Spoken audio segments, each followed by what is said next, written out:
Beleza, então chegamos à nossa aula um, onde de fato a gente começa o nosso curso de termodinâmica estatística e aplicações computacionais. E a nossa conversa de hoje, ela tem por título a base estatística da termodinâmica. Como algumas coisas que a gente vai começar a ver aqui já entram no ambiente da novidade em relação ao que vocês trazem, seja da graduação físico-química, seja da físico-química avançada, da PG, ou de qualquer outra experiência com essas coisas. Então a gente pode ir seguindo aqui num ritmo talvez um pouco mais lento, para que todo mundo acompanhe o raciocínio e a gente não se perca aí nessa história, tá? Então é isso. Então o nosso objetivo de hoje é falar sobre essa base estatística da termodinâmica. Esse é o nosso objetivo para a nossa conversa aqui. Bom, então o primeiro elemento assim que a gente precisa conversar a respeito quando está falando dessa questão diz respeito aos estados macroscópicos e estados microscópicos. Esse seja sempre o primeiro ponto assim, para a gente começar a discussão que envolve a termodinâmica estatística. Mas o meu objetivo aqui é falar assim, de uma forma bastante geral a respeito dessa questão dos estados microscópicos e macroscópicos. Tá? Eu não vou falar assim em princípio de um caso particular, mas pegar uma abordagem geral, já mostrando como que já aparece de alguma forma a perspectiva da estatística dentro da nossa análise. Beleza? Então, assim, hoje vai ser esse preâmbulo em termos de como que a estatística começa a aparecer nesse assunto, né, de bases estatísticas ali da termodinâmica.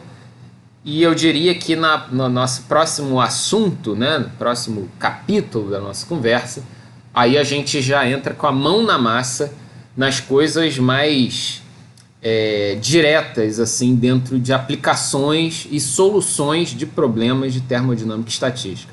Por enquanto, a gente está ganhando maturidade no raciocínio estatístico, juntando isso com a termodinâmica, vendo algumas conclusões que já são possíveis a gente alcançar com essa novidade, essa nova forma de pensar a termodinâmica. Então, esse primeiro assunto, estados macroscópicos e microscópicos, já é uma portinha de entrada para essa novidade aí do raciocínio. Então, nesse sentido, a gente pode pensar um sistema lá termodinâmico constituído por uma série de partículas de dimensão microscópica. A gente vai pensar lá em átomos, moléculas, coisas dessa natureza, que a gente está olhando com essas lentes que nos permitem ver o mundo micro. Então estão ali aquelas bolinhas vermelhas representando essas entidades microscópicas que constituem, né, o sistema macroscópico que a gente toca, que a gente vê, que a gente mede experimentalmente. E esse sistema olhado, né, na perspectiva microscópica, ele vai ter uma quantidade N lá de partículas.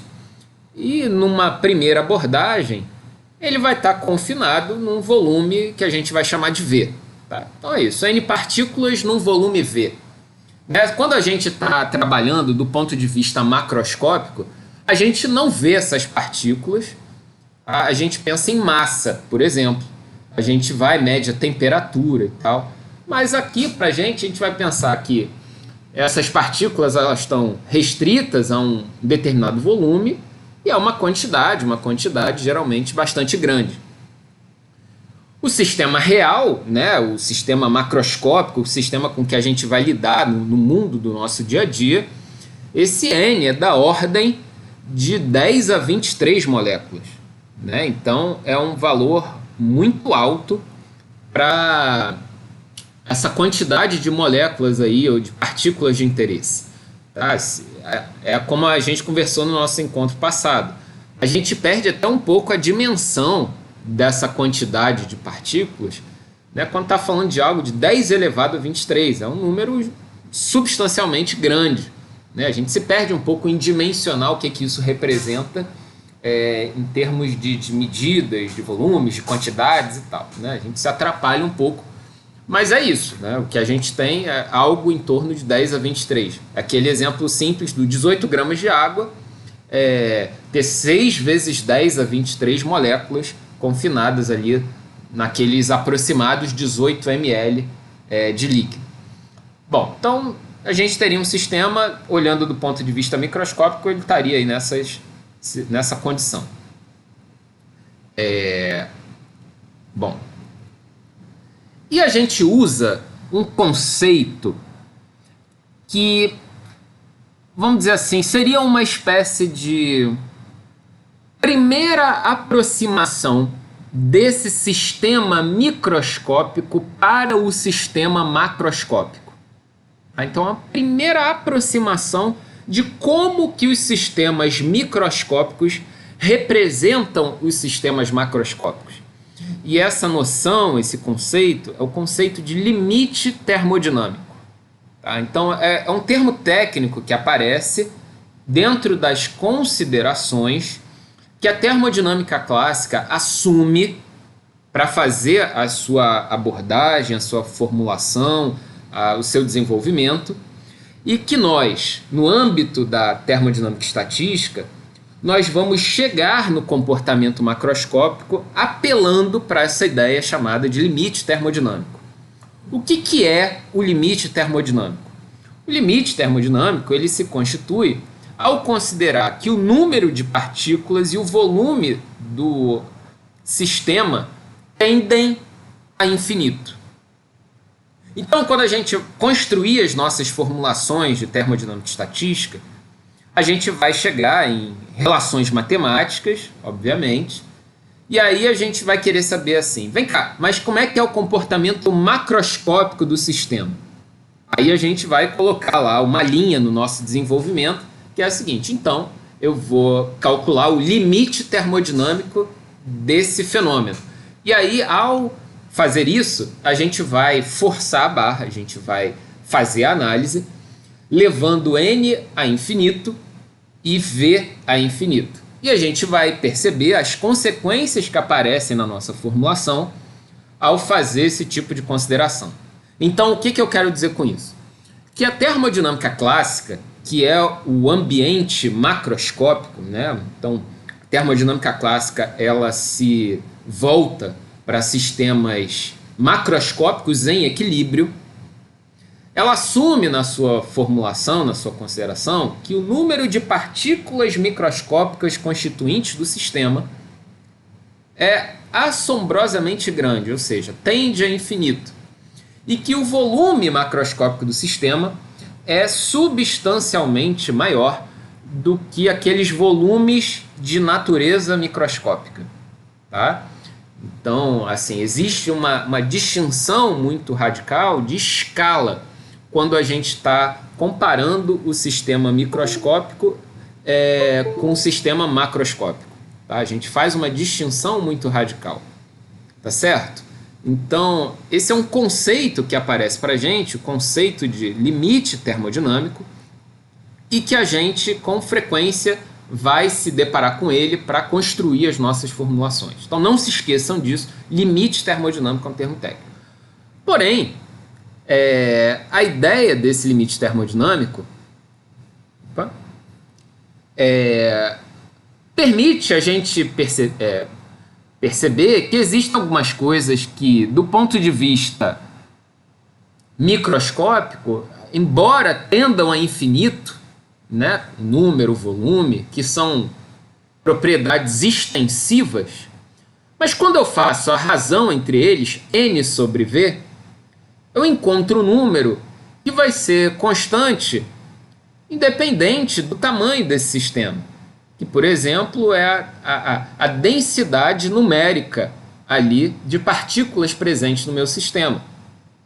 Essa propriedade eu posso trabalhar com um volume de V sobre 2, V vezes V, né? Um volume qualquer, muito grande, muito pequeno e tal, mas pegando fatias ou múltiplos desse sistema microscópico que eu estou analisando, essa propriedade chamada densidade numérica de partículas, aí por isso que eu estou representando ela com Nzinho aqui, ela vai se manter constante, né? Então esse tipo de coisa aparece para a gente também. E assim, a gente sabe que essa propriedade, né, essa densidade numérica de partículas, ela se relaciona com propriedades macroscópicas com uma certa imediatez, né? Assim, a gente sabe que esse número está muito relacionado com a massa específica do nosso sistema, né? Quando a gente faz ali M sobre V. Então é até bom a gente usar essa representação de ρn para justamente ter uma ligação mais direta com o ρ que a gente está acostumado, né, para massa específica. Bom, e aí a gente vai chamar isso de densidade de partículas. Tá? Esse é um parâmetro que aparece com frequência nas formulações. Então, nos livros de termodinâmica e estatística, o pessoal despreza um pouco a ideia de massa específica e vai usar o símbolo de ρ, às vezes com cuidado, às vezes sem cuidado. Tá? A gente só precisa ficar atento a esse ρn indicando essa densidade numérica de partículas. Eu estou simplesmente dividindo N por V, ou seja, qual a dimensão dessa grandeza, né, densidade de partículas. Unidades de volume elevado a menos 1, né, porque o N não tem unidade. Tá? Então, só para a gente ficar ligado nesse aspecto. Bom, então, no limite termodinâmico, as nossas propriedades extensivas, elas são proporcionais a N, a V, ou seja, ao tamanho do sistema. E as propriedades intensivas são independentes de N e independentes de V. Tá? Esse conceito, né, a gente costuma trabalhar, depende do tamanho do sistema. Para a gente, esse tamanho do sistema, ele tem uma representação muito direta. A gente está pensando no número de partículas presentes e no volume de partículas presentes. Nesse caso, essa densidade de partículas vai ser uma propriedade intensiva aí do nosso sistema. Certo? Então, assim, só para a gente começar a pensar nesse mundo micro e algumas coisas que têm relação com o mundo macro também, mas agora o nosso olhar é um pouquinho diferente. Beleza. Então, vamos imaginar que aquele sistema que a gente está analisando, ele tenha uma energia total representada por E maiúsculo ali, como está escrito nesse slide. Então, seja E a energia total do sistema. Bom, então a gente vai considerar nessa nossa primeira abordagem que inicialmente as partículas elas não interagem entre si. O que eu quero dizer com isso? Que cada partícula tem a sua energia e pronto. Não existe, nessa nossa primeira abordagem, nenhuma energia que aparece pela proximidade de uma partícula em relação a outra. Tá? Então, nesse caso, se a gente considerar isso aí, nesse momento inicial, a gente vai ter bastante tranquilidade para dizer que a energia do meu sistema, esse E maiúsculo, vai ser, na verdade, a soma das energias encontradas no meu sistema, para cada partícula, assumindo os valores possíveis de energia que as partículas podem ter. Tá? Então vamos entender aqui esse somatório. Então eu estou dizendo aqui que a minha energia vai ser o somatório em I de Ni epsilon I. O que é o epsilon I? O meu epsilon I são os possíveis valores de energia das partículas. E o Ni é o número de partículas com energia epsilon I. Tá? Imaginem que, nesse momento, aquelas partículas da nossa caixa, né, aquele cubo com as bolinhas, que aquelas bolinhas elas só podem assumir determinados valores de energia. Se a gente pensar isso no mundo quântico, é fácil, né, a gente fazer essa consideração. No mundo macroscópico, contínuo e tal, em princípio os valores possíveis são todos os valores possíveis de fato, né, porque a energia no mundo macroscópico é contínua. Mas no mundo microscópico, por conta da natureza quântica da matéria, isso não é verdade. Existem sistemas, função do número, do tamanho e tudo mais, onde apenas determinados valores de energia podem ser encontrados para as partículas. Tá? E o NI vai ser a quantidade de partículas que tem aquele determinado valor de energia EI. Naturalmente, o número de partículas presentes vai ser o somatório, né, de todos esses números aí, onde a energia se distribui no meu sistema. Tá? Então, assim, só para a gente pensar que a gente vai ter essa energia total contabilizada como uma soma de valores possíveis para a energia de todas as partículas. Beleza. Então, voltando aqui à nossa formulação, então na mecânica quântica, esse εi assume valores discretos e muitas vezes depende do volume do meu sistema. A gente pode lembrar lá do caso da partícula na caixa, né? Se a gente estivesse fazendo uma abordagem quântica ali da matéria, onde só valores discretos, né, a gente poderia encontrar para esse εi, qual a consequência que a gente teria? Que a energia total do meu sistema também só poderia ter valores discretos, né? Porque combinando vários valores discretos possíveis ali, a energia total também só poderia assumir valores discretos. O que vai fazer, vamos dizer assim, a transição, né, desse mundo muito micro para um mundo macro são os tamanhos das coisas. Então, quando o volume é grande, a diferença entre esses possíveis níveis de energia ela é pequena. E acaba que, na prática, a energia total vai ser aproximadamente contínua. E isso vai valer, inclusive, para sistemas que apresentam interação entre todas as partículas presentes. Bom, nesse ponto, pergunto: entenderam o que eu falei? Ficou clara essa explicação?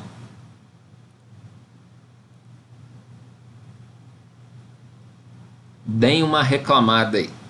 Acho que sim, professor. Assim, eu entendi mais porque eu já vi quântica mesmo. Não sei, acho que é mais porque tem uma coisa que é importante de quântica, que é um conceito do número de estados possíveis, que quando fica esse B grande, esse número de estados fica muito grande também, aí esse ΔE realmente é muito pequeno, né? Então, em relação a esse ΔE, com relação às diferenças de energia, fica bem desprezível, né? Por isso que se assume o contínuo. Exatamente. Aí tem algumas quântica, a gente via direto exemplos, tipo assim, esse problema é melhor o tratamento quântico ou o tratamento clássico? Aí via muito por isso. Aí a gente até comparava, que eu acho que a gente ainda vai ver, essa relação entre ΔE e um produto, entre a constante de Boltzmann e a temperatura. Que acho que tem em relação com isso também, essa razão. Não, é isso mesmo, tem relação com todas essas coisas. E assim, o elemento que a gente acabou inserindo nessa discussão, né, foi aquele parênteses ali que eu até acabei colocando assim, aproveitando o embalo, né? Então eu falei, olha, a gente começou lá de um esquema onde as partículas não interagem, né? Então a energia total vai ser aquela contabilização de todas as energias individuais, né? E viu que no mundo quântico a gente tem essa natureza discreta, tanto para as energias individuais quanto para a energia total, mas quando o volume é grande, essa distinção entre os diferentes níveis de energia é pequena e acaba que a energia total vai ser praticamente contínua e aí a carona, né? Isso vale inclusive para sistemas com interação, né? Então, no mundo macro, né, essas coisas são todas intercambiáveis, você não vai sentir diferenças, né, como a gente percebe no mundo micro.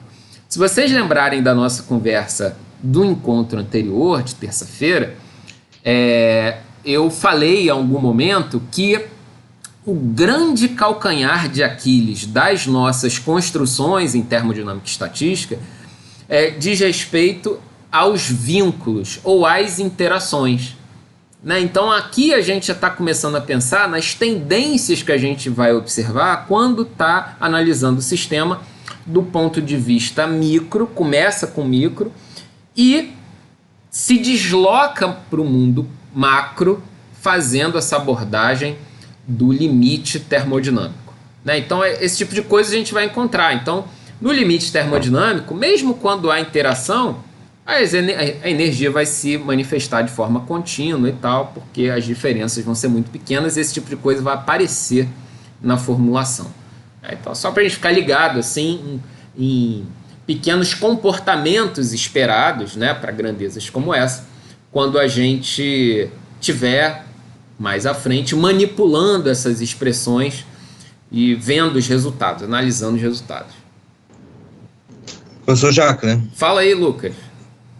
Essa energia por partícula é uma energia que depende do volume da caixa. É isso mesmo? Então, se a gente lembrar lá das formulações, eu não sei se todos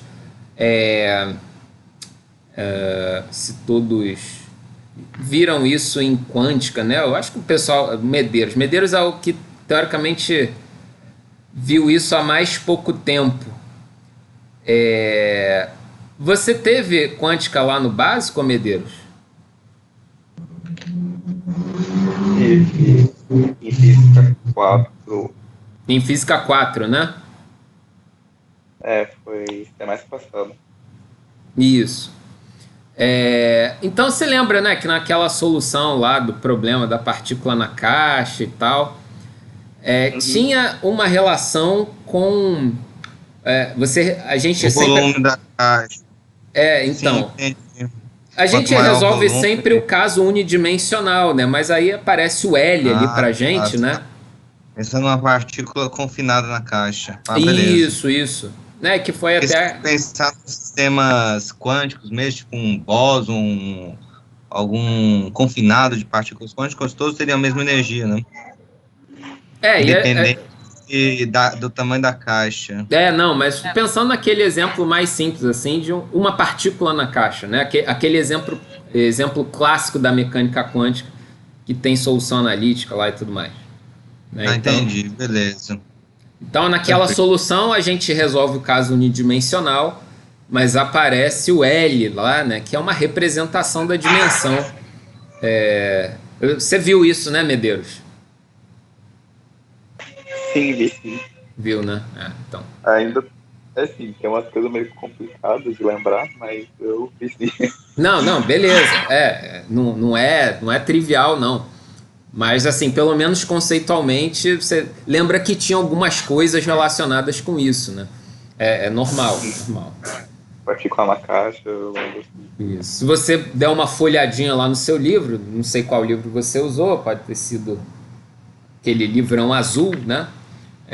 Lá tem várias soluções e aí aparece lá a solução da partícula na caixa e aí você vai ver que a energia depende lá da dimensão da caixa e tudo mais. Então, assim, nesse sentido, né, que eu tô dizendo. É Beiser, eu acho. Oi, desculpa, fala, Sarai.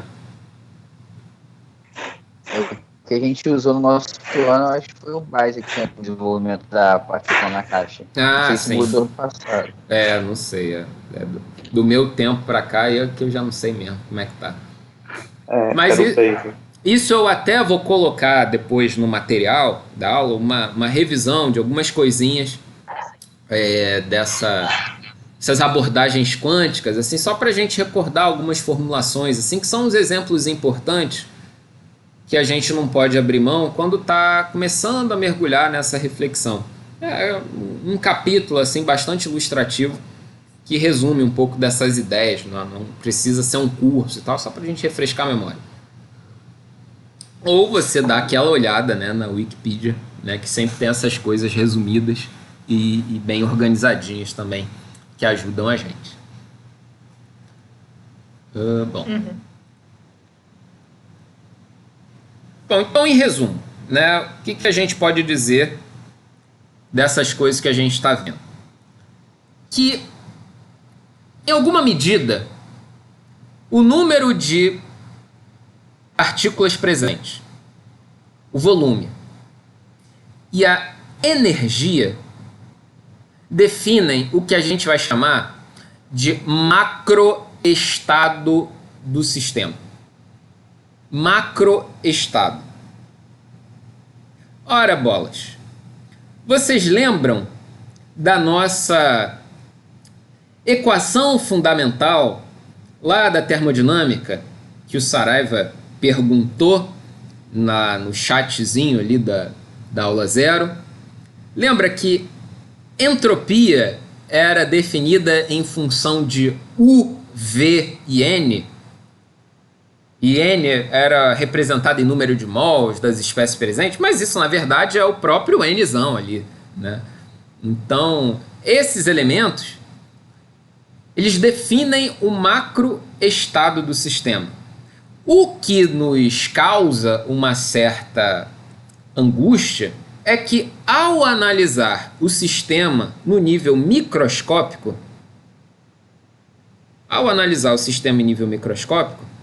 existe uma enormidade de formas ou configurações que a gente consegue chegar no mesmo macroestado com os mesmos valores de N, V e E. Então, N, número de partículas, volume do sistema, e E, a energia total. O meu sistema pode se organizar microscopicamente de diferentes maneiras e ser caracterizado pela mesma tríade N, V e E. Então, há uma enormidade de formas com que a energia total, Ezão, pode se distribuir entre todas aquelas N partículas contidas no volume V.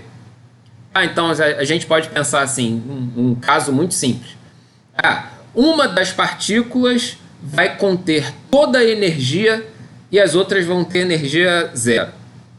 Ou então, todas as partículas vão ter a mesma energia e a soma delas vai ser o Ezão. Vai ter uma distribuição completamente aleatória, mas que no conjunto contabiliza uma energia total Ezão. Então, existe uma enormidade de formas com que a energia total Ezão pode se distribuir entre as N partículas constituintes do meu sistema. O que nos interessa nesse momento é o seguinte, que cada uma dessas formas de a energia se distribuir pelo meu sistema, ou cada uma dessas formas de o meu sistema se organizar, constitui o que a gente chama de microestado. Então, pensando lá na nossa caixinha, com as bolinhas, que sendo um sistema fluido, né, vamos pensar assim, estão lá as bolinhas viajando, cada uma numa posição, cada uma com uma velocidade e tal. Então, para cada instante de tempo, o meu sistema está assumindo diferentes configurações. Então, imagina que a gente pega assim, aquele sistema e tira várias fotos dele ao longo do tempo, né? De 1 em 1 segundo eu vou tirando uma foto. Em cada foto, o meu sistema vai estar de um jeito diferente. Cada foto representa um possível microestado. Tá? Então, o microestado são as microformas onde o meu sistema pode dividir essa energia total E. Né? Pensando num sistema caracterizado por N, V e E. Uma energia total definida, tá? Fala aí, quem abriu para falar. Doutorinho, só para fazer um link em relação à física 4 que a gente aprendeu, isso seria equivalente a estados de degenerescência? Alguma coisa assim, pelo que eu me lembro. Tem bastante relação com isso, sem dúvida. Sem dúvida. A grande questão é que a gente, quando está falando na degenerescência do nosso sistema, a gente só tem que escolher de quem que a gente está falando, né? É do sistema como um todo, é das partículas individualmente, mas sim, de certa forma, se eu estiver falando do sistema como um todo, né, e todas elas têm a mesma energia total, são as formas degeneradas ali do meu sistema. Sem dúvida, sem dúvida. Mas aí eu tenho que falar do sistema como um todo, tá? Lá da física 4, a gente costumava analisar a degenerescência daquela entidade, daquela partícula, daquele micro mundo. Aqui não, a gente já está pensando no aglomerado de partículas, num conjunto, uma palavra importante para a gente, num conjunto de partículas que constitui esse sistema. Tá? Mas, sem dúvida, cada foto dessa vai manifestar a degenerescência do meu sistema. Sem dúvida tem relação com aquilo sim. Bom, e aí a gente pode pensar o seguinte: vai ser bastante razoável, tá, nesse momento, a gente pensar que não há motivos, em princípio, caso não haja restrições específicas que a gente estabeleça a priori, tá, mas vamos pensar nesse sistema que está ali viajando e tal. Eu só falei isso. Ele está num volume, tem um número de partículas e a energia total tem um valor lá definido. Então, se eu não restringir alguma coisa nesse sistema, em princípio, todos esses microestados são igualmente prováveis. Não tem motivo para a gente pensar o contrário. O sistema está ali livre, se organizando dinamicamente, distribuindo aquela energia de uma forma bastante livre, de forma que todas aquelas fotos são fotos possíveis, ou seja, todos aqueles microestados são igualmente prováveis. Tá? Isso no caso de não haver restrições que eu imponha sobre o sistema. O sistema está ali livre, é só uma caixa de volume definido, com N bolinhas lá dentro, e uma energia total. Então, como é que a energia pode se dividir entre as bolinhas? De diferentes formas possíveis, né? Então, esse constitui o primeiro postulado da mecânica estatística. Tá? Então, essa razoabilidade, para a gente, vai ser um postulado. Um postulado é uma base essencial da mecânica estatística, que são as probabilidades iguais a priori. Tá? Então, gravem isso, esse é o primeiro postulado da mecânica estatística. As probabilidades iguais a priori. E a gente considera que todos esses microestados num sistema como esse, tá, vão ser igualmente prováveis. Tá? Então eu posso encontrar de fato com a mesma probabilidade o meu sistema em qualquer configuração possível, tá? Onde aquela energia total esteja distribuída ali entre as N partículas constituintes do sistema. Então esse é o primeiro postulado da mecânica estatística, as probabilidades iguais a priori. Se eu não considero isso como esse postulado, né, a gente já começa a mexer em outros ambientes da mecânica estatística que seriam extensões da formulação convencional, né? Então, nos nossos interesses aqui nesse momento, a gente assume esse postulado e segue adiante. E isso, daqui a pouco, vai começar a ter resultados bastante práticos para a gente, né? Coisas que vocês já conhecem, mas são consequência dessa probabilidade igual a priori. Tá? Beleza. Fala, Matheus. Esse postulado, ele independe do sistema ser interagente? Então, opa, sumiu aqui. Em princípio, tá? Como eu falei, a gente está ali construindo as coisas do simples para o complicado. As interações, elas vão constituir para a gente sempre um calcanhar de Aquiles. As interações para a gente dentro dessas probabilidades, elas já aparecem como restrições que a gente vai ter que saber lidar. Então, a gente vai ter que ter muito cuidado ali na hora de lidar com esses vínculos internos, essas coisas todas, porque, assim, da onde a gente começou foi pensando, olha, essas partículas não interagem, então a energia vai se distribuir livremente ali para o nosso sistema. No entanto, se a gente pensa na possibilidade de interações, em princípio, também, né, num sistema muito livre, o sistema está ali interagindo entre si, né? Vamos imaginar que existe uma pequena energia ali daquele sistema entre elas, de pares, coisas assim muito simples, né? E que essas interações elas também podem assumir qualquer valor, né? Então estão ali, estão flutuando naturalmente e tal, né? Mas, lógico, aí a gente tem que começar a ver a natureza dessas interações. E aí isso vai trazer impacto na nossa abordagem dessas probabilidades. Mas, em princípio, a gente está pensando num sistema, né, dessa nossa construção sem essas interações. Tá? Beleza, obrigado. Valeu.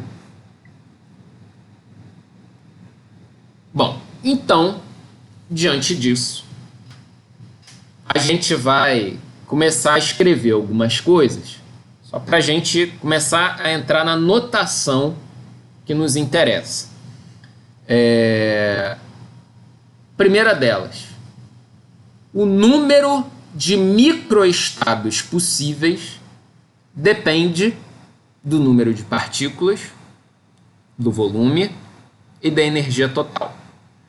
E a gente vai representar esse número de microestados possíveis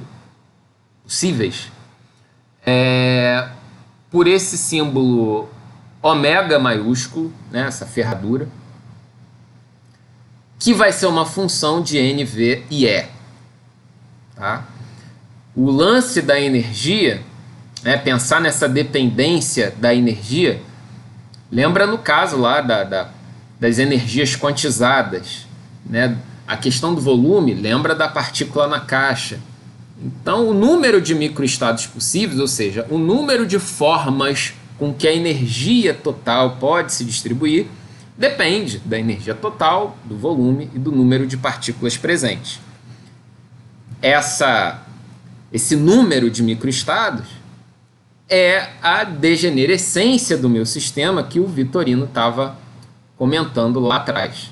Tá? O grande lance que nos interessa é que é justamente desse ômega que vem toda a termodinâmica. Ou seja, a nossa termodinâmica ela vai ser uma consequência do número de possibilidades que o meu sistema microscópico pode ser encontrado. Tá? Então é desse parâmetro ali, ômega, que é a função de N, V e E, que vai vir toda a termodinâmica macroscópica, e esse vai ser um dos grandes esforços da termodinâmica estatística. Beleza? Nesse sentido, a probabilidade de que um estado tenha a sua energia E, né, a probabilidade de que o microestado tenha a sua energia Ezão vai ser 1 sobre ômega. Porque a gente vai ter ômega microestados ali possíveis, então a probabilidade da gente ter um determinado microestado ali, né, a ideia dessa probabilidade de um microestado com energia E vai ser 1 sobre ômega, que vai ser esse ômega função de N vezes E. Tá certo? Tá tranquilo por enquanto?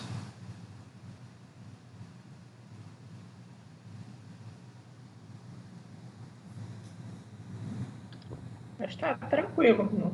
Beleza.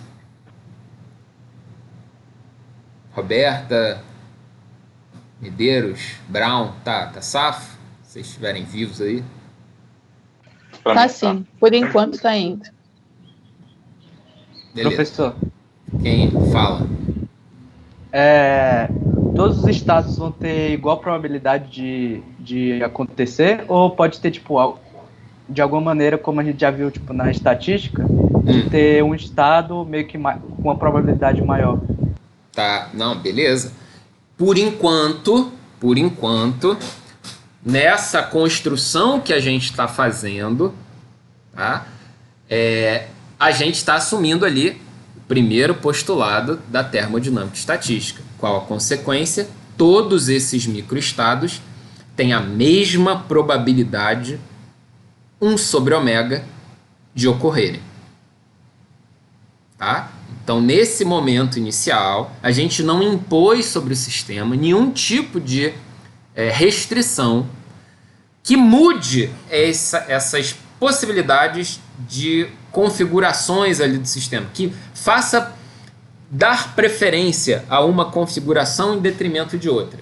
Então, por enquanto, nesse tipo de sistema, onde eu tenho uma energia total definida, um número de partículas definido e um volume especificado, a gente tem todos esses microestados igualmente prováveis. De onde vem isso? Primeiro postulado ali da termodinâmica estatística, postulado das probabilidades iguais a priori. Né? Então, de início, de cara, eu já assumo que tem a mesma probabilidade. Tá? Por que disso? Porque não tem restrições impostas ali sobre o sistema. Beleza, Zé? Beleza. Show. Professor. Fala. Eu só não entendi essa situação da energia, porque para mim ela deveria ser constante, né? Uhum. E aí a probabilidade de um microestado ter energia seja de 1 sobre ômega, mas todos os microestados não têm energia. Peraí, deixa eu resolver isso aqui, porque eu concordo contigo, que eu acho que a frase aqui está um pouco mal escrita. Só um segundo que eu acho que tudo vai se esclarecer.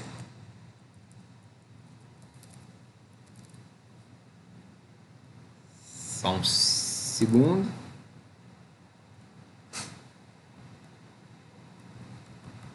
Aí.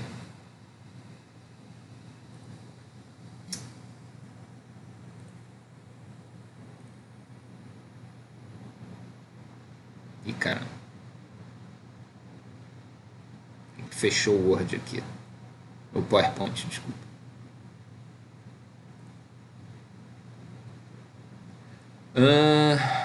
Peraí. Só um segundo. Acho que a frase fica mais clara se eu botar nesses termos que eu vou apresentar aqui agora.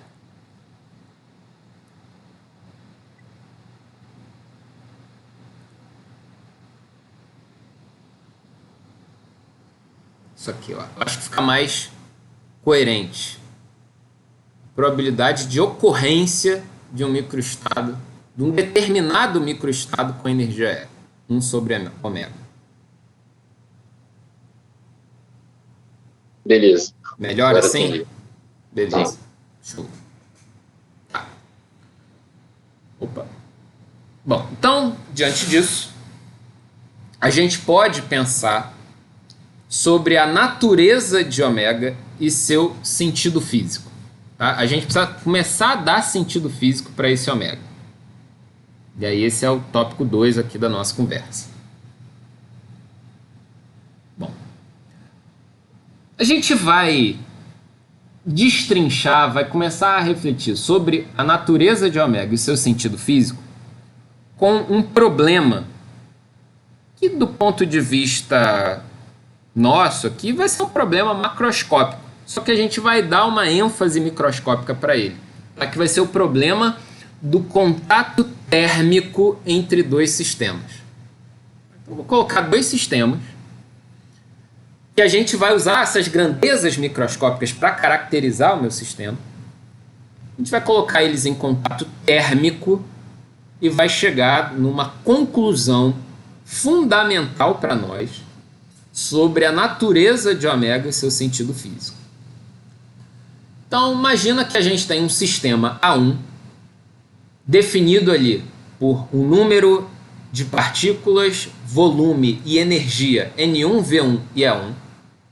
E a gente tem um sistema A2 definido por N2, V2 e E2. Cada um desses sistemas, né, tanto A1 quanto A2, vão ter um número possível de microestados, ômega 1 no primeiro caso e ômega 2 no segundo caso. Obviamente, essas duas expressões, né, que a gente ainda não sabe quais são, porque a gente não está definindo especificamente o sistema, mas elas não precisam ter a mesma forma, porque dependem da natureza do sistema. Então, o que importa é isso. O sistema está definido por essas grandezas que sintetizam essa informação microscópica, né, número de partículas, volume e energia total para cada banda ali, né, sistema 1 a 2, o número de estados microscópicos acessíveis, né, do meu sistema, iguais a priori, porque eu não estou impondo nenhuma restrição para cada um deles, e vou colocar eles em contato térmico. Quando eu coloco eles em contato térmico, ocorre troca de energia, porém, o número de partículas e o volume de cada sistema permanecem fixos. Então, no contato térmico, eu vou trocar energia apenas, mas N e V vão continuar tendo o mesmo valor. É só um contato, por isso o nome, contato térmico, né? Não vai ter troca de matéria, é só de energia. Então, uma restrição aparece quando a gente está fazendo essa análise. A restrição é a seguinte: existe uma energia total do sistema combinado, A1 mais A2, que eu estou chamando ali de E0, que vai ser a soma de E1 mais E2. E E1 mais E2 é constante. Ou seja, a energia do pacotão, sistemas A1 mais A2, é constante. Tá? E quem é o meu sistema total? Meu sistema total a gente vai chamar aqui de A0. Vai ser a composição de A1 mais A2. Tá? Além disso, para a gente continuar aqui a nossa construção, dessas coisas muito simplificadas, né, porque essas escolhas são fundamentais para a gente fazer essa formulação, e mudanças nessas escolhas causam consequência. Tá? Então, a consideração é a seguinte: caso haja, as energias de interação entre A1 e A2 são desprezadas. Tá? Então, a gente vai permitir a troca de energia, mas uma interação entre os sistemas em si a gente vai desprezar caso elas existam. A gente vai só deixar a energia ser trocada ali por conta do contato. Mas o simples contato, né, não implica uma energia específica do contato, como se fosse uma cola. Né? A gente pensa nessa energia de interação entre sistemas como se fosse uma cola. Né? Quando tem uma cola ligando ali dois pedaços de papel, eu tenho uma energia para romper essa interação.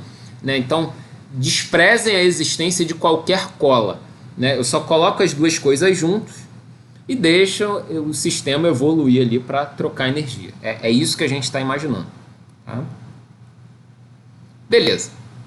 Então, para qualquer instante T, né, que a gente está analisando aí, o nosso sistema A1 pode ser encontrado em ômega 1 possibilidades relacionadas com a energia 1. Da mesma forma, o sistema 2 pode ser encontrado em ômega 2 possibilidades relacionadas com a energia 2. E, em consequência, o meu sistema combinado ali, né, até ali está errado, eu tenho que consertar, é A0, né, que é a soma dos dois, pode ser encontrado em qualquer dos estados que vai ser a multiplicação do ômega 1 com ômega 2. Aquelas coisinhas bem, quase que problemas de contagem, né? Quais as possibilidades que o meu sistema pode se organizar? Então seria essa combinação do meu sistema combinado de um lado e do outro, tá? Só que na hora de escrever essa formulação aqui, esse produto de possibilidades de ocorrência do sistema 1 e do sistema 2, tá? A gente pode começar a escrever isso de forma um pouco conveniente, para a gente chegar em conclusões interessantes. E é o seguinte: ao invés daqui da segunda parte eu escrever como E2, eu vou colocar como E0 menos E1. Tá? E0 menos E1, que é o meu E2. Já que a energia 0 é constante, é a soma de 1 com 2, então a gente tem aqui o E2 sendo E0 menos E1. É só uma forma interessante da gente escrever, que isso vai provocar em nós a seguinte representação, ou seja, o número de configurações de microestados possíveis do meu sistema combinado vai depender da energia total dos dois sistemas, né, da soma das duas energias, e de um dos estados ali a gente está elegendo, nesse caso, o sistema E1. A energia total ali é 1, do primeiro sistema. Tá? Então, esse número vai depender da energia total. A gente, lógico, né, poderia dizer que esse número dependeria de A1 e A2, mas para a gente vai ser conveniente escrever como dependente de A0 e E1. Ou seja, o que isso traz para a gente assim de útil? Que o ômega 0 varia com a energia do primeiro sistema. Aí você pode, mas poderia depender do segundo? Sim, mas é só a escolha que a gente está fazendo para escrever coisas que vão nos levar a resultados interessantes. Tá? Então você escolhe por um dos dois e adota aí a formulação que você quiser. Tá? Então só para a gente não se perder, então nessa construçãozinha aqui que a gente está fazendo, principalmente nesse ponto, nessa passagem, lembrem dos problemas lá de contagem, né, de análise combinatória, quando a gente faz esse produto de possibilidade. Né? Não tem grande, é só uma recordação. Bom, então a pergunta é: em que valor de E1 o sistema combinado vai encontrar o equilíbrio? Então, vamos lembrar do que a gente quer. A gente colocou os dois sistemas, A1 e A2, em contato térmico. Então, a pergunta vai ser: em que valor de E1 o sistema combinado vai encontrar o equilíbrio?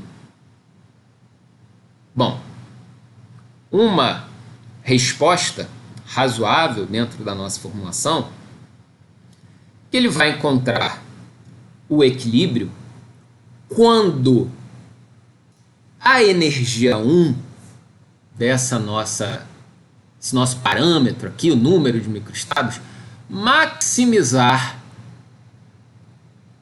esse ômega 0. Então o meu sistema vai encontrar o equilíbrio quando o meu E1 maximizar o número de estados acessíveis ao meu sistema. O que eu quero dizer com isso? Que um sistema físico, ele caminha na direção de um macroestado que garanta o maior número de microestados possível.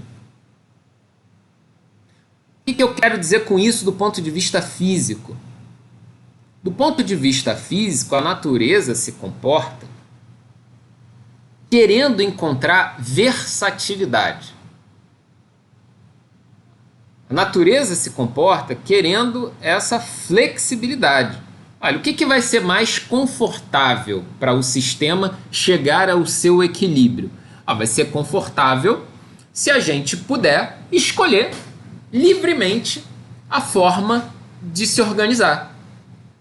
Né? Então, vamos imaginar os alunos aqui militares, o que seria mais confortável para todo mundo? Que cada um pudesse fazer o que desse na telha. Que não tivesse tanta regra, que não tivesse tanta imposição. Seria um estado de maior conforto, um estado de equilíbrio desse ambiente microscópico aí que a gente está lidando.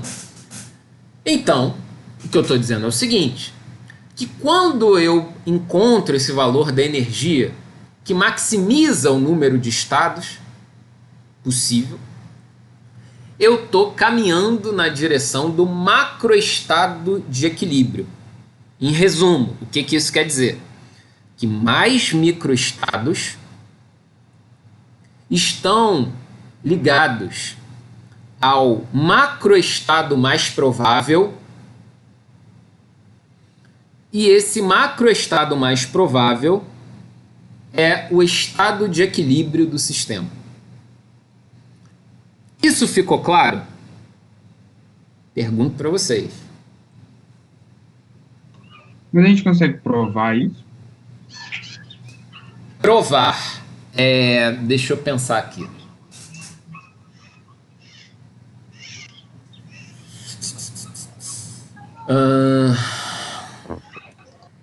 Eu diria que sim. Eu já vi algumas formulações formalizando essas ideias. Mas assim, dentro do nosso objetivo aqui inicial, eu colocaria isso um pouquinho à parte. Mas a gente tem que fazer uma mistura, né?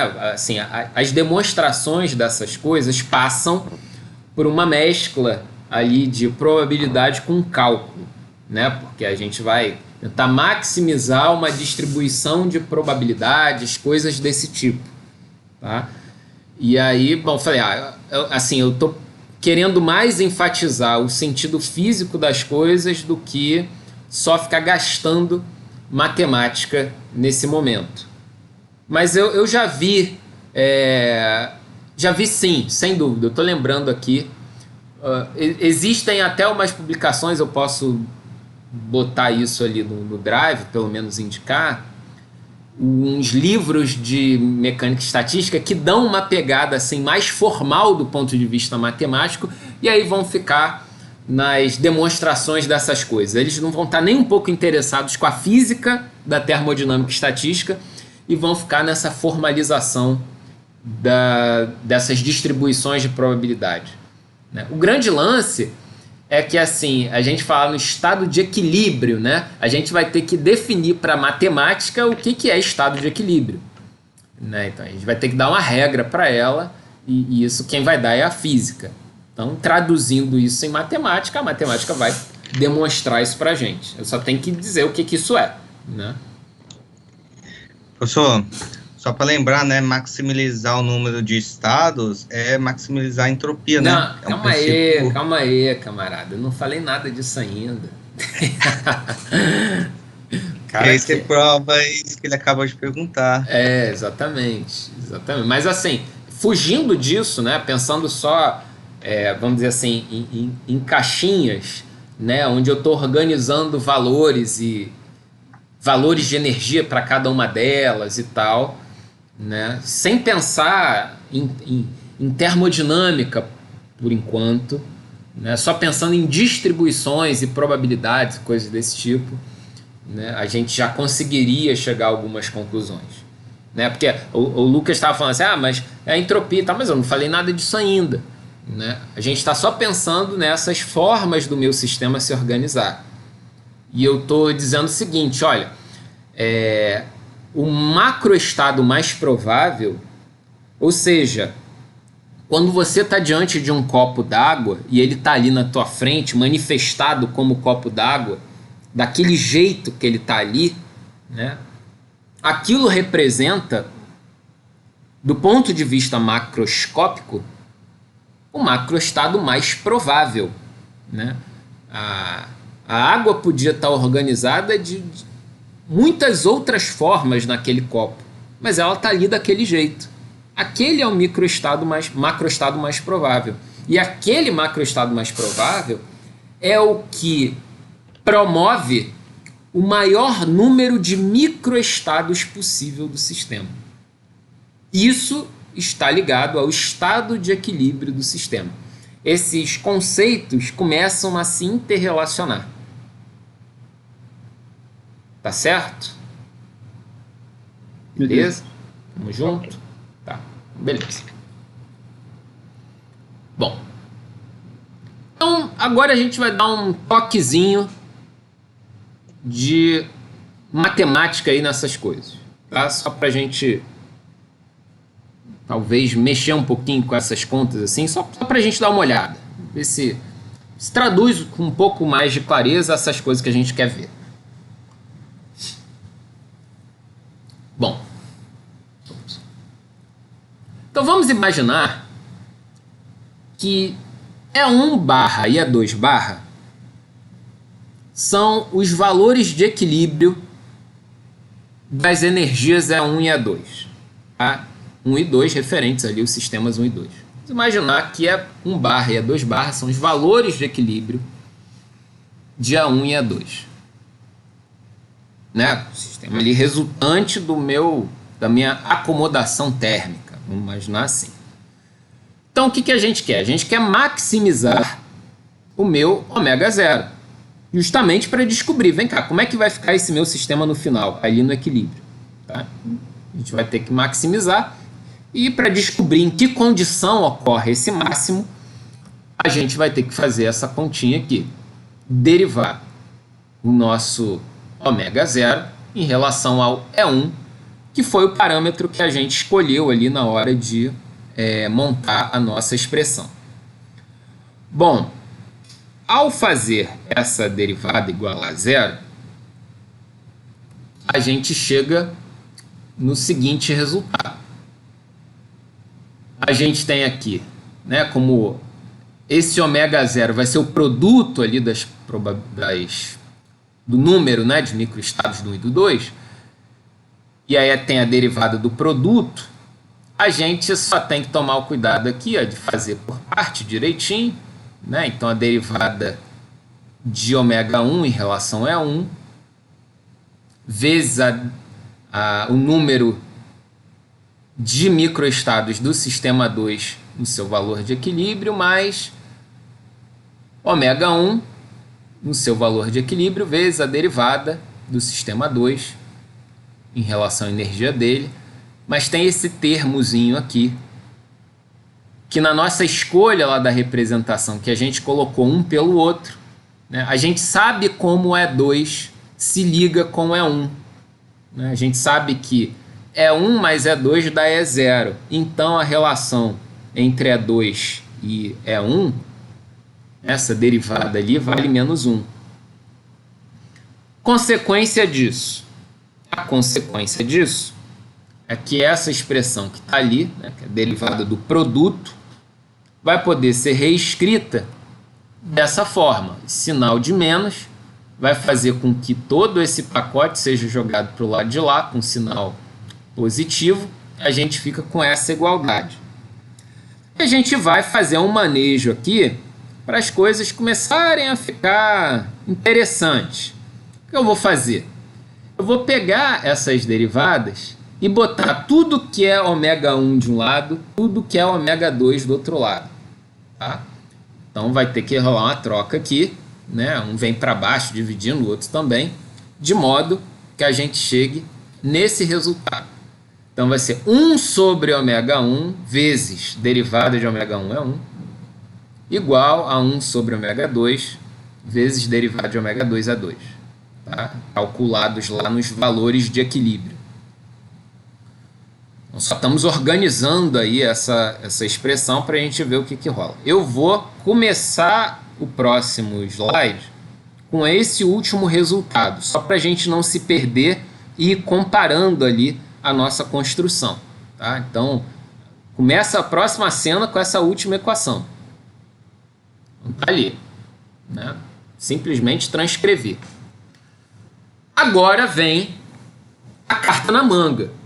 Agora tem ali um malabarismozinho. Esse malabarismo aparece com alguma frequência, tá? Então, é aquela matemática que nos ajuda, vai nos ajudar daqui a pouquinho, a chegar no resultado importante. O que eu vou fazer? Eu vou pegar essa expressão, assim, se você já é macaco velho, você ia querer escrever isso que eu vou escrever, tá? Mas, se você tá meio júnior ainda, você vai ser levado a isso. Então, assim, aceita, pensa, faz sentido, né? Mas é uma cartinha na manga para reescrever esse resultado de uma forma mais interessante. E a forma é a seguinte: eu vou incorporar esse 1 sobre ômega 1, derivada de ômega 1 e tal, eu vou pegar isso daqui numa estrutura de derivada do logaritmo, tá? Então tem uma cartinha na manga aí, uma crueldade, uma acrobacia matemática, mas vocês sobrevivem. Então essa expressão aqui é equivalente a fazer a derivada do ln de ômega 1 é 1 em relação a E1 calculado no equilíbrio, aí analogamente do outro lado da mesma forma. Tá? Sinto muito, né? Essa construção tem essa jogadinha aí. Guarda isso. Bom, o equilíbrio ele se estabelece quando a gente tiver um beta 1 igual a beta 2. E o que é beta? Beta eu vou chamar aqui uma letra só para concentrar essa expressão horrorosa que a gente chegou nesse ponto aqui. Então, quando eu estiver no equilíbrio, eu vou ter essa igualdade aí. Tá? Então, essas derivadas vão ser equivalentes. Só que assim, do ponto de vista macroscópico, a gente sabe o que acontece lá no problema do contato térmico. A gente já desconfia. O que acontece no contato térmico? Bom, no contato térmico, a gente espera que no equilíbrio as temperaturas se igualem.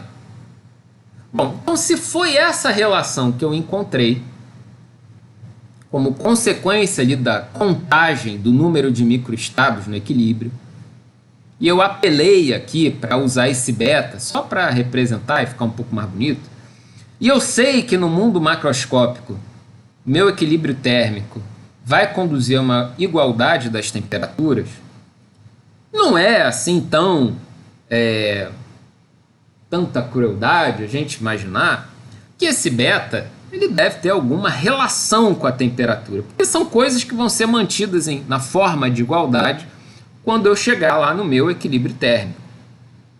Então, pode ser que tenha, né, essa relação ali com a temperatura. E aí você guarda essa em teu bolso, tá? Então você vai ter esse beta esquisito aí, né, derivada do ln de ômega em relação à energia. Isso deve ter alguma relação ali com a temperatura e tal. Bom, se a gente lembrar da nossa aula lá, da aula 0, né, a equação fundamental baseada em entropia, e aí eu vou começar a responder a crise existencial lá do PH Saraiva, a gente tem lá a nossa equação fundamental baseada em entropia. Por conveniência, aqui eu estou escrevendo S como função de E, V e N, tá? E não U, mas são, de certa forma, sinônimos aqui para a gente. Tá? E aí, se você lembrar de um dos resultados que eu coloquei lá na nossa aula 0, a gente tinha que a derivada da entropia em relação à energia valia 1 sobre T. Ora, se eu comparo derivada de entropia em relação à energia igual a 1 sobre T com o nosso beta, que a gente disse que o beta é derivada do logaritmo do ômega em relação à energia, e essas coisas vão ser iguais ali no equilíbrio térmico do contato dos sistemas, a gente chega numa relação que é a seguinte, que as variações de entropia sobre as variações do logaritmo de ômega valem 1 sobre beta-t, que é igual a constante. De onde que eu chego nessa relação? Pensa em dividir uma coisa pela outra. Pensa em dividir uma coisa pela outra. Esse resultado foi o resultado que Boltzmann chegou na sua reflexão. O que ele está dizendo? Vamos pensar assim do ponto de vista físico. Olha só, lá da termodinâmica macroscópica, eu tenho lá a entropia. E ele chegou numa relação onde a entropia, as variações da entropia, se ligam à variação do número de microestados. Ele viu, olha, por essa construção, eu tenho um valor constante. Tá? E o beta ali, 1 sobre beta-t, esse t vai ser a temperatura ali, o equilíbrio e tudo mais. O grande lance é que essa forma que o Boltzmann chegou, esse resultado que o Boltzmann chegou, não foi o resultado assim mais famoso, onde a entropia se liga essas variações, essa quantidade ali de microestados e tal. Quem deu a forma final para a relação que nos interessa foi o Planck, Max Planck, tá? Era um dos camaradas que acreditavam na existência de átomos e moléculas ali daquele tempo. Tá? E a forma de Planck para a equação de Boltzmann, que é essa relação aqui, que foi a que se consagrou na literatura, foi essa. Que a entropia vai ser K vezes, uma constante vezes, o logaritmo neperiano, logaritmo natural, do número de microestados. E vamos além disso, que essa constante tem um valor, que é a constante de Boltzmann, 1,38 vezes 10 a menos 23 Joule por Kelvin. Essa relação, ela é assombrosa, porque ela está ligando o mundo micro com o mundo macro. Ora, pela primeira vez na termodinâmica, você tem uma grandeza termodinâmica expressa em termos absolutos. Lembra que a gente falou na aula passada que a termodinâmica clássica é a termodinâmica das relações entre as grandezas. Aqui não. Eu tenho uma propriedade termodinâmica definida de maneira direta e absoluta em função do número de microestados. Eu defino a entropia a partir de um problema de contagem. Qual a entropia do meu sistema?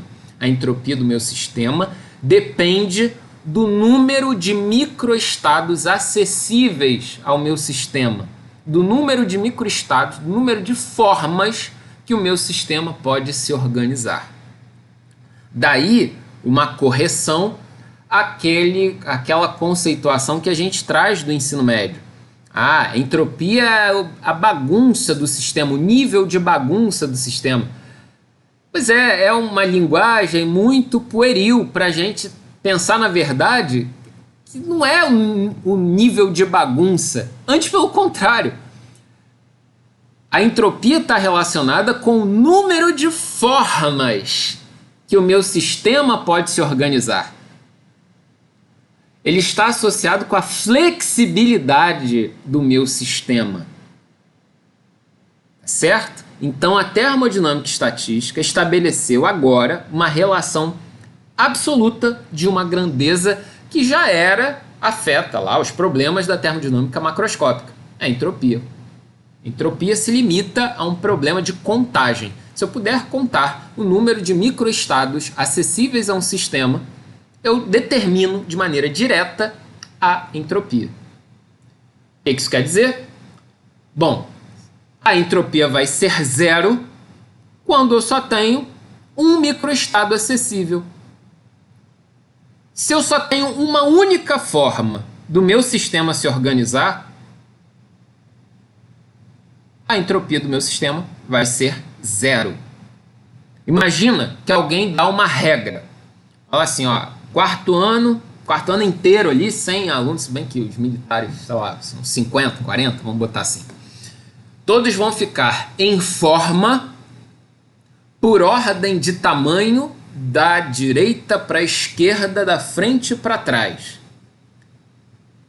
Se todos tiverem alturas diferentes, o que é o mais provável de acontecer, só tem uma forma desse conjunto, dessa turma se organizar. Isso quer dizer que a entropia daquele sistema vai ser zero. Não tem flexibilidade alguma. Porém, olha que curioso. Se tiverem, né, imagina aqui, dois caras com exatamente o mesmo tamanho, já vão haver duas formas do sistema se organizar respeitando a regra. Por ordem de tamanho, da esquerda, da direita, de frente para trás. Se dois camaradas tiverem exatamente o mesmo tamanho, que seria improvável fisicamente, mas vá lá, vamos imaginar, né? Eu já tenho duas formas do meu sistema se organizar. A entropia já deixaria de ser zero. Então a gente pode pensar nessa entropia em qualquer problema de contagem. Se eu estou pensando agora em bolinhas, pensando quantas formas eu posso organizar essas bolinhas? Bom, o número de formas vai me permitir quantificar um parâmetro chamado entropia, que do ponto de vista físico tem um sentido muito claro na termodinâmica estatística. Porém, esse conceito de entropia, ele acaba abrangendo áreas muito diversas. E você encontra, por exemplo, problemas de entropia em teoria da informação. Eu poderia pensar o seguinte, vem cá, de quantas formas eu posso organizar as letras do alfabeto e defino lá uma determinada quantidade de letras disponível para compor a página de um livro? Bom, todas as formas são possibilidades. Esse número de microestados vai permitir você determinar a entropia ligada agora à informação do seu sistema folha com coisas escritas.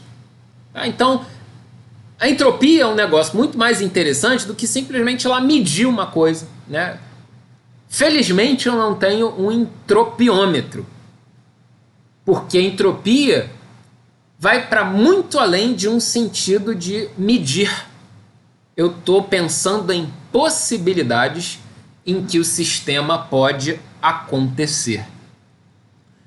Dessa forma, a entropia vai ser a ponte entre o micro e o macro. Se eu quiser falar do mundo macroscópico, o meu caminho vai ser pela contagem de possibilidades do mundo microscópico, e aí a entropia vai ser a ponte, por conta da equação de Boltzmann, né, que vai fazer essa ligação. E aí a gente pode até lembrar, nesse contexto, da segunda lei da termodinâmica, lá na abordagem do Prigogine, que a gente tem lá naquele resuminho lá da aula 0, no PDF da aula 0, né, do texto, não dos slides. Pelo Prigogine, a segunda lei da termodinâmica, ela vai ser manifestada da seguinte forma: a entropia interna do meu sistema um sistema isolado, quer dizer, se bem para o Prigogine isso pouco importa, não precisa ser isolado.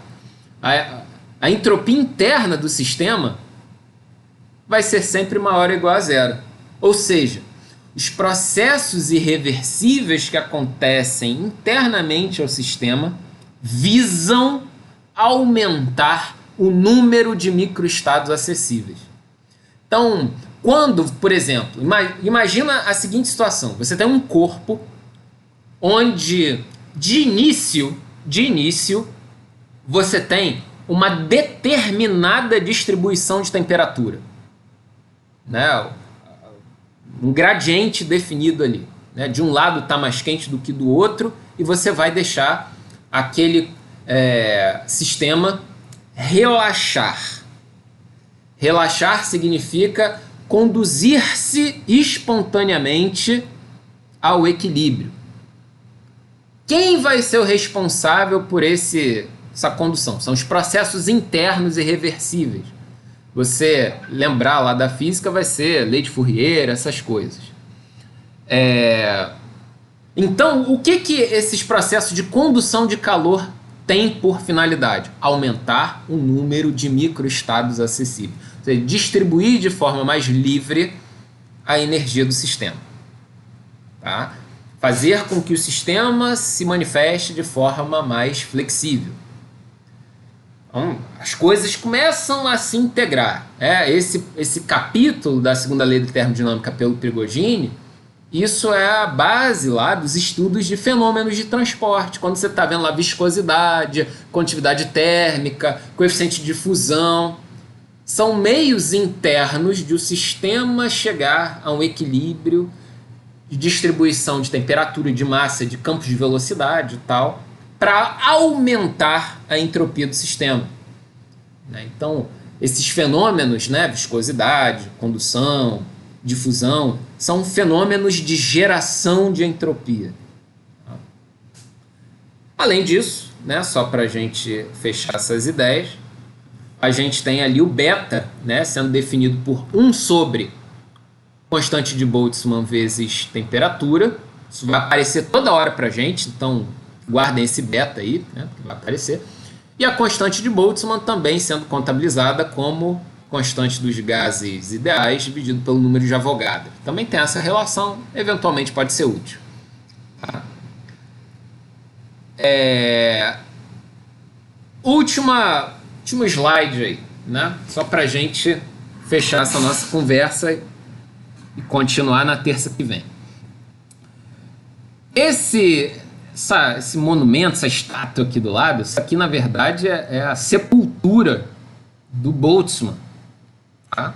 Percebam que ao lado dos seus parentes, né, mas o busto do Boltzmann, mas lá em cima a gente tem a equação de Boltzmann gravada em pedra e letras douradas, né, lá na lápide dele. Tá? Então Boltzmann é o nosso, como eu falei lá, passar nosso patrono. Vai ser o nosso titã ancestral. A gente agora é devoto do Boltzmann. Tá? E aí, para quem visitar lá a Europa e tal, pode fazer a caça. Tem aquelas coisas de cemitérios famosos e tal. Então, tira uma fotinho lá do lado da sepultura do Boltzmann, joga lá no Facebook, vai bombar na internet, não tenho dúvidas disso. Acho que o Lucas queria falar alguma coisa. Queria, Lucas?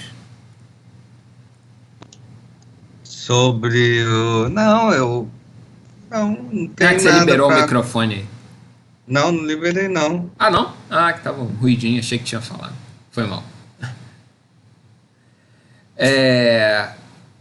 Bom, então é isso, né? Eu acho que aqui a gente está num bom ponto para parar a nossa conversa, até pela hora. Pergunto, tem alguma consideração que vocês queiram fazer desse ponto, assim, para a gente ir encerrando as coisas, né? Alguma dúvida que eu devo colocar, alguma complementação ali no Teams para a gente prosseguir na terça-feira? Né? Na terça-feira a gente vai continuar nessa mesma pegada aí. Né? Então, tem algum elemento que vocês gostariam de aproveitar esse finalzinho para perguntar, esclarecer?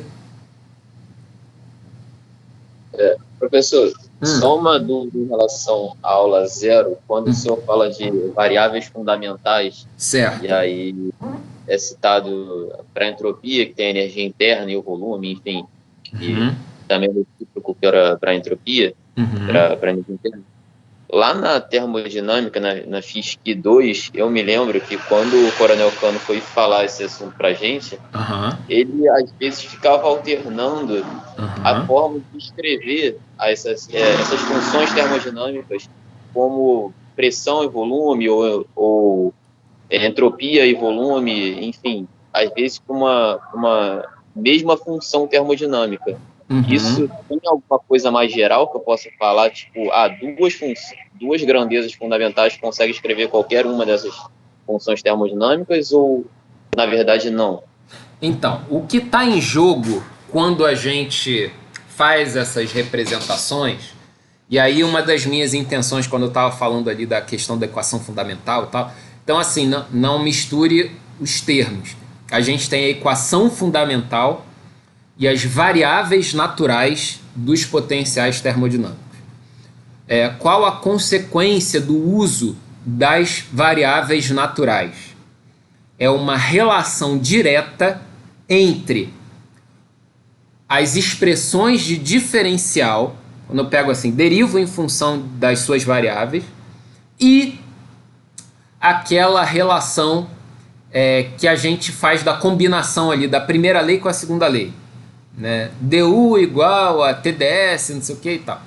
Então, é a possibilidade de comparar de forma direta essas relações.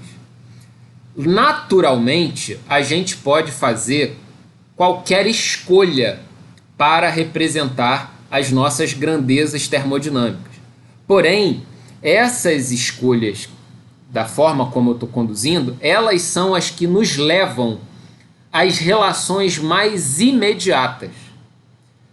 Tanto que, quando você vai usar outros potenciais termodinâmicos, como por exemplo a entalpia, energia livre de Gibbs, energia livre de Helmholtz e tal, eu preciso descobrir quais são as variáveis naturais desses outros potenciais termodinâmicos para conseguir fazer as comparações de forma correta. Porque senão eu vou ter que ficar usando o tempo todo regras da cadeia que são desagradáveis para a gente chegar em algumas expressões. Então a gente pode dizer o seguinte, que cada potencial termodinâmico tem o seu conjunto de variáveis naturais. A estrutura mais básica para a gente são as equações fundamentais, tanto na representação de entalpia como de energia. São a base, como se fosse o fundamento dessa construção.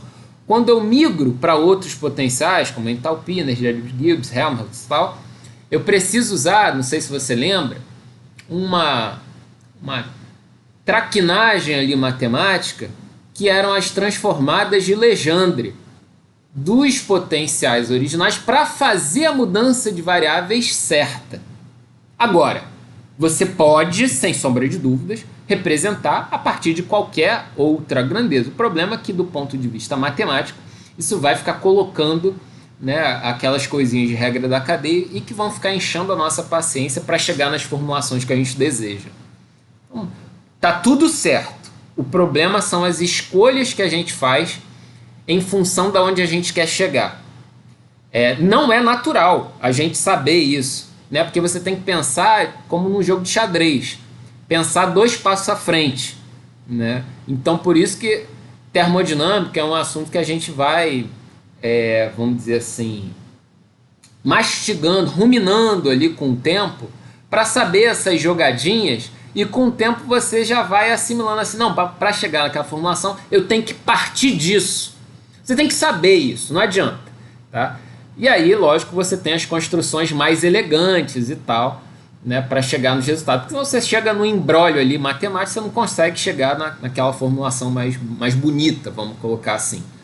É isso, né? Mas, formalmente, você pode escrever qualquer coisa em função de qualquer... Pode escrever entropia em função de entalpia, não tem problema nenhum nisso. Agora, do ponto de vista matemático, você vai ficar sujando a tua equação com um monte de derivadas internas ali que não vão... Você não vai conseguir desatar aquele nó. a forma de variáveis naturais seria a forma mais limpa para a gente lidar com esses potenciais. Por isso que é bom a gente trabalhar logo com elas e se situar no mapa dessas variáveis para saber o que a gente quer em função de onde a gente quer chegar. Né? Eu tenho que saber esses pontos de partida. Não é trivial, né? Tem que ter um pouquinho essas coisas anotadas. Né? Começando daqui eu chego lá, mas não é de cara assim não, sem dúvida.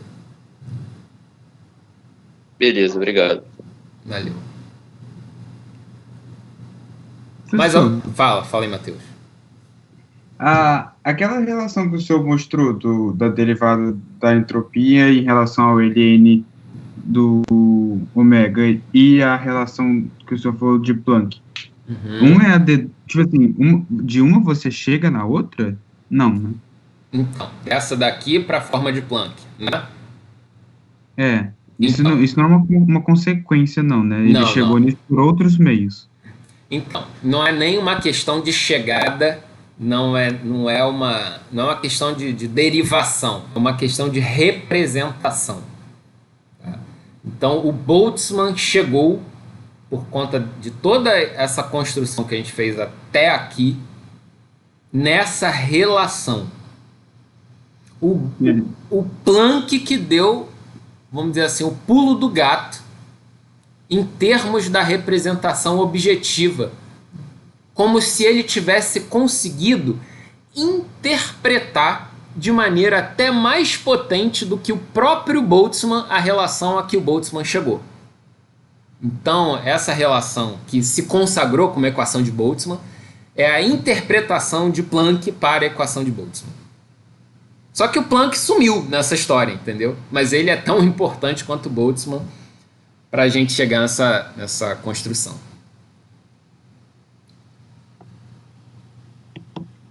Entendi. Beleza. Beleza? Mais alguém? Não, a gente encerra. Bom, então, né, se não há manifestações, fora o Matheus que falou agora, o Vitorino, não sei se tem mais alguém com a alma no corpo até esse momento, mas a gente encerra por aqui. Eu vou